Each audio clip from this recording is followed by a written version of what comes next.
Hi everyone, this is Neha Bhalla, regulated Canadian immigration consultant. So if you are looking for a genuine licensed immigration consultant and doesn't want to fall into a trap of immigration frauds, then this is the video for you.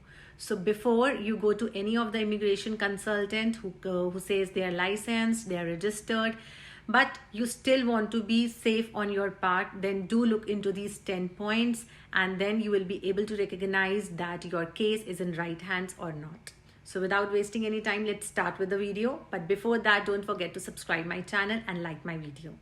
Okay, so the first tip is that check the Canadian immigration consultant title. It's very important.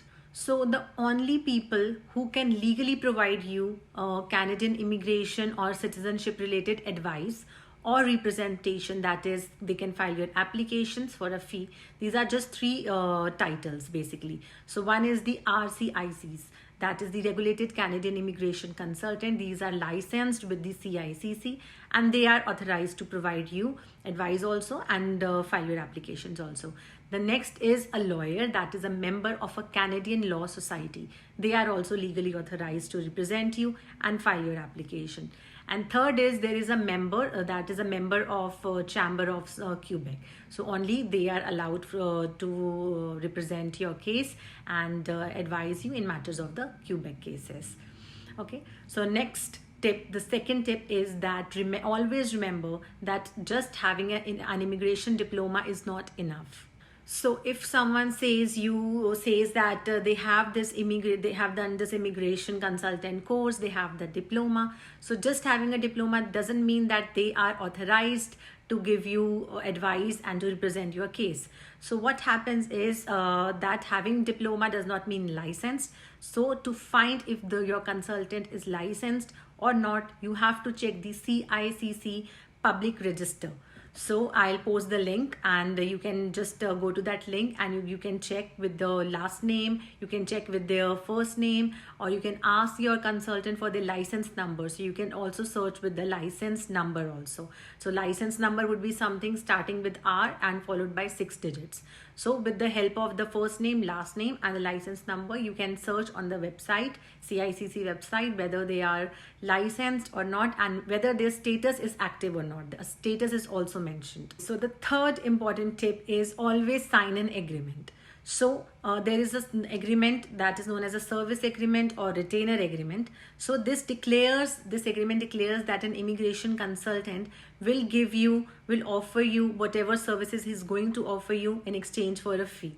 So you have to read all the clauses of the agreement and always sign that agreement, and also see that your consultant has also signed that agreement, and also keep a copy of this agreement for your records. And also in short, just check the name of the legal name of their company, the RCIC name, their license number. Everything should be included in the service agreement, and the fees you have paid, that should also be mentioned in the agreement.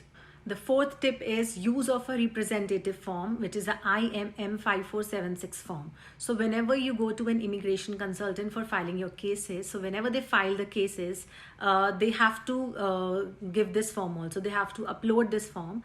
This confirms that the RCIC you're working with, he or she, is authorized to represent you in your immigration case. So whenever he is uploading the different documents like a proof of funds, your marriage certificate, whatever certificates he are uploading, at that time he's also obliged to upload this form IMM 5476. So make sure that your consultant gets this form signed from you.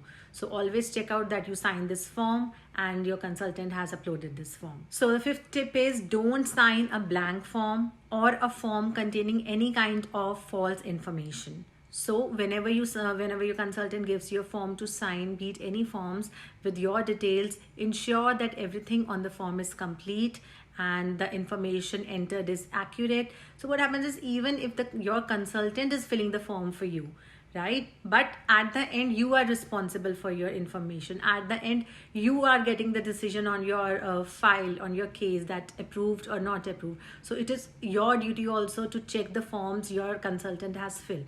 So make sure to before signing the forms, check the information. It should be accurate, and if you find any discrepancy, get back to your consultant, talk to her, talk to him about the discrepancy, discuss it, and then correct it, and then sign the forms. The sixth tip is that all these forms which you have signed, just keep a record of all these forms, keep a copy for yourself for future reference. Seventh tip is always avoid paying in cash. So if you pay in cash, it may be harder for you to track it later to prove that you have paid them, right?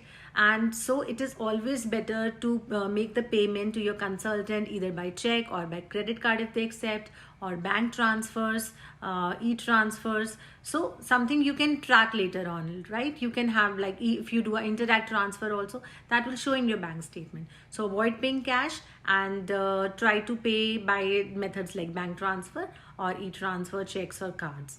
And yes, don't forget to obtain your invoices also. The eighth tip is be careful if your travel agent, education consultant or recruiter offers you to provide immigration services also along with their main service. For example, suppose say you visit to a travel agent to book tickets, and he says that we'll offer you the immigration service also, the visa services also, right? I'm talking in terms of Canada. So if they're offering you such services, just be vigilant, just be careful, because they are not authorized to do so, right? So just make sure if they are authorized to do so, then only you sign up with them for the visa services also, the immigration services also.